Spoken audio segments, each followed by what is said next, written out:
ఓం విఘ్నేశ్వరాయ నమః. సంపూర్ణ రామాయణము యుద్ధకాండ 7వ అధ్యాయము. విభీషణుడు, మన దగ్గర పుష్పక విమానం ఉంది. ఉత్తర క్షణంలో మీరు అయోధ్యకు చేరిపోతారు. ఇన్ని కష్టాలు పడ్డారు కదా. సీతమ్మ లభించింది. సీతమ్మ అభ్యంగన స్నానం ఆచరించి పట్టుపుట్టం కట్టుకొని నగలు అలంకరించుకుంది కదా. మీరు కూడా తలస్నానం చేసి పట్టుపుట్టాలు కట్టుకొని ఆభరణాలు దాల్చి నా దగ్గర బహుమతులు అందుకొని బయలుదేరితే నేను ప్రీతి పొందుతాను అన్నాడు.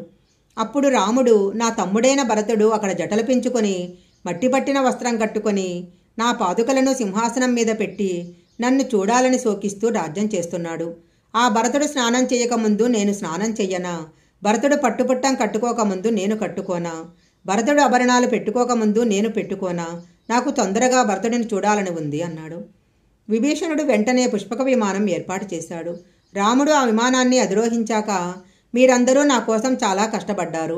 ఇక మీరు విశ్రాంతి తీసుకోండి, నేను బయలుదేరతాను అని చెప్తుండగా అక్కడున్న వాళ్ళందరూ అన్నారు, మిమ్మల్ని విడిచిపెట్టి మేముండలేము. మేము మీతో అయోధ్యకు వచ్చేస్తాము.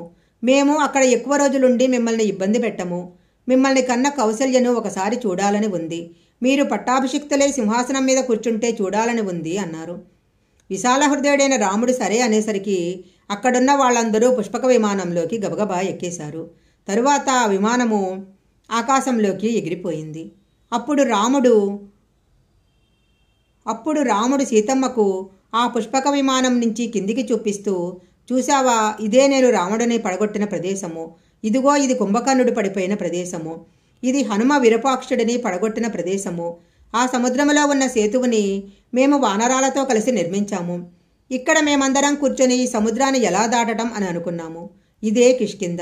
ఇక్కడి నుంచే వానరులు అన్ని దిక్కులకు నీ జాడ కనిపెట్టడానికి బయలుదేరారు అని చెబుతుంటే సుగ్రీవుడు గబగబా వచ్చి, రామ, మనం కిష్కింద మీద నుంచే వెళ్తున్నాము కదా. నా భార్యలు తారా రుమా చూస్తుంటారు, వాళ్లను కూడా ఎక్కించుకుందాము అన్నాడు. అప్పుడు ఆ పుష్పకాన్ని కిందికి దింపారు. సుగ్రీవుడు వెంటనే వెళ్ళి తారారుమలకు విషయాన్ని చెప్పి రమ్మన్నాడు. అప్పుడు తార మిగిలిన ఆడవారందరి దగ్గరకు వెళ్ళి, రండి రండి, సుగ్రీవుడు జయాన్ని సాధించి రామపట్టాభిషేకానికి వెళ్తున్నారు. మంచి మంచి బట్టలు ఆభరణాలు వేసుకుని అందరూ వచ్చేయండి అన్నారు. అప్పుడు వాళ్ళందరూ మానవకాంతలుగా కామరూపాలు పొంది పట్టుపుట్టాలు ఆభరణాలు వేసుకొని పుష్పక విమానానికి ప్రదక్షిణం చేసేసి లోపలికి ఎక్కి, సీతమ్మ ఎక్కడా, సీతమ్మ ఎక్కడా అని అడిగారు. ఆమె సీతమ్మ అని చూపిస్తే అందరూ వెళ్ళి ఆమెకు నమస్కరించారు. అప్పుడు సీతమ్మ వాళ్ళందరినీ సంతోషంగా కౌగిలించుకొని పలకరించింది. అప్పుడు రాముడన్నాడు, సీత, అదే ఋషముఖ పర్వతము. అక్కడే నేను సుగ్రీవుడు కలుసుకున్నాము. అది శబరి యొక్క ఆశ్రమము.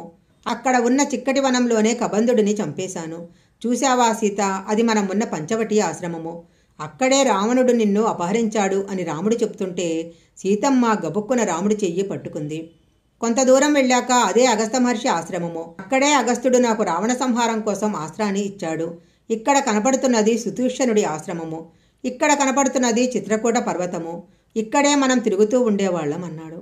అలా పుష్పకము కొంత ముందుకు వెళ్ళాక వాళ్లకు భరద్వాజ మహర్షి యొక్క ఆశ్రమం కనిపించింది. అక్కడ పుష్పకాన్ని దింపి భరద్వాజుడికి నమస్కరించాడు. అప్పుడు భరద్వాజుడు, రామ, నేను తపశ్శక్తితో అన్ని కాలాల యందు నీ గురించి తెలుసుకుంటున్నాను. నువ్వు రావణ సంహారం చేయటం కూడా నాకు తెలుసు. ఇవాళ ఒక రాత్రి నా దగ్గరుండి విశ్రాంతి తీసుకుని నా ఆతిథ్యం తీసుకుని బయలుదేరు అన్నాడు. ఇప్పుడు రాముడు హనుమంతుడిని పిలిచి, నువ్వు ఇక్కడి నుంచి బయలుదేరి వెళ్ళి గంగానది ఒడ్డున శృంగబేరిపురంలో గుహుడు ఉంటాడు. అతడు నాకు మిక్కిలి స్నేహితుడు. ఆ గుహుడికి నా క్షేమ సమాచారం చెప్పి పట్టాభిషేకానికి రమ్మని చెప్పు. తరువాత అక్కడి నుంచి బయలుదేరి అయోధ్యలో అందరూ కుశలంగా ఉన్నారా అని కనుక్కొని నంది గ్రామానికి వెళ్ళి నేను తిరిగొస్తున్నాను అని భరతుడికి చెప్పి ఆయన ముఖ కవళికలు గమనించు. భరతుడి ముఖంలో ఏదైనా కొంచెం బెంగ నీకు కనపడితే వెంటనే వెనక్కు వచ్చేయి. ఇక నేను అయోధ్యకి రాను. భరతుడు అయోధ్యని పాలిస్తాడు. ఈ విషయాన్ని నువ్వు జాగ్రత్తగా కనిపెట్టి తిరిగిరా అన్నాడు. వెంటనే హనుమంతుడు అక్కడి నుంచి బయలుదేరి గుహుడిని కలుసుకొని ఆయనను పలకరించి రాముడు చెప్పిన విషయం చెప్పాడు.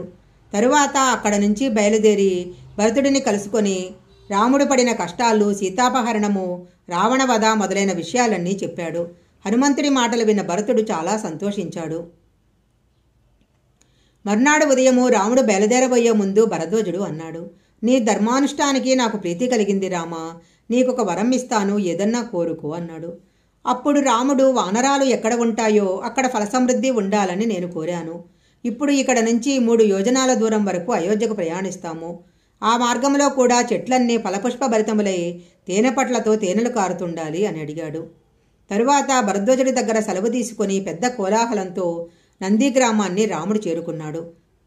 అప్పుడు భరతుడు తన సైనికులతో రాముడు వచ్చేస్తున్నాడు, అయోధ్యలో ఉన్న తల్లులను తీసుకురండి, రథాలను తీసుకురండి, పెద్దవాళ్లను తీసుకురండి, అందరినీ అయోధ్యకు రమ్మనండి, అంతటా పసుపు నీరు గంధం నీరు చల్లించండి, దివ్యమైన ధూపాలు వెయ్యండి, అందరమూ కలిసి రాముడిని నందిగామం నుంచి అయోధ్యకు పట్టాభిషేకానికి తీసుకెళ్దాము అని భరతుడు ఆజ్ఞాపించాడు.